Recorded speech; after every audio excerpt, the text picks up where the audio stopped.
કોંગ્રેસનો આક્ષેપ છે કે ભાજપા સરકાર દ્વારા આરએસએસની વિચારધારાના પ્રચાર પ્રસારના ભાગરૂપે દીનાનાથ બત્રા લિખિત પુસ્તકો રાજ્યની સરકારી પ્રાથમિક માધ્યમિક અને ઉચ્ચતર માધ્યમિક શાળાઓમાં વિતરણ કરવામાં આવી રહ્યો છે તેમજ આ સાહિત્યને અભ્યાસક્રમમાં પણ સમાવિષ્ટ કરવાના રાજ્ય સરકારના આદેશને કોંગ્રેસ દ્વારા જડમૂળથી વખોડી કાઢવામાં આવ્યો છે તેમજ આ મુદ્દે કોંગ્રેસે દીનાનાથ બત્રાના પુસ્તકોની હોળી કરી હતી।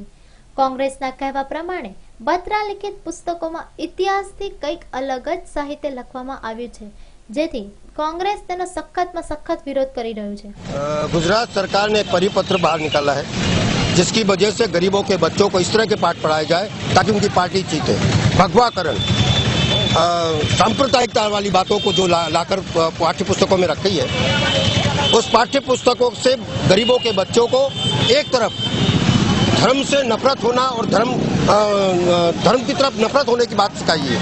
इसलिए कांग्रेस पार्टी जब देश की आज़ादी लड़ी थी तब देश को अखंडित रखना, हर 10 किलोमीटर पर जहाँ भाषा जाति रहन सहन खाना पीना यहाँ तक भगवान बदल जाता है, अनेकताओं में एकता लाने का काम जो कांग्रेस ने किया है उसको अखंड रखने का काम भी कांग्रेस का है। और ऐसे परिपत्र से देश को नुकसान होने वाला है, देश विभाजन की तरफ जा सकता है। इसलिए कांग्रेस पार्टी की जो जवाबदारी बनती है इसलिए उसका प्रोटेस्ट करा है, उनके परिपत्र को जलाया है और देश को अखंड रखने का जो जवाबदारी ली है उसके लिए परिपत्र तो क्या आगे की भी लड़ाई हम लोग लड़ेंगे, लेकिन देश को अखंडित रखने की जो जवाबदारी है उसके लिए लड़ते रहेंगे। ये कांग्रेस पार्टी का वादा है। बत्रा लिखित पुस्तकोना विरोधनो वंटोळ वडोदरा सिवाय अन्य शहरों पण उठ्यो छे, जेमां कोंग्री कार्यकरो द्वारा बत्राना पुस्तकोनी होળી કરવામાં કોંગ્રી કાર્યકરોએ ભારતના મહાન કહી શકાય તેવા રાજનેતાઓ અને વિભૂતિઓનું પણ અપમાન કર્યું હતું।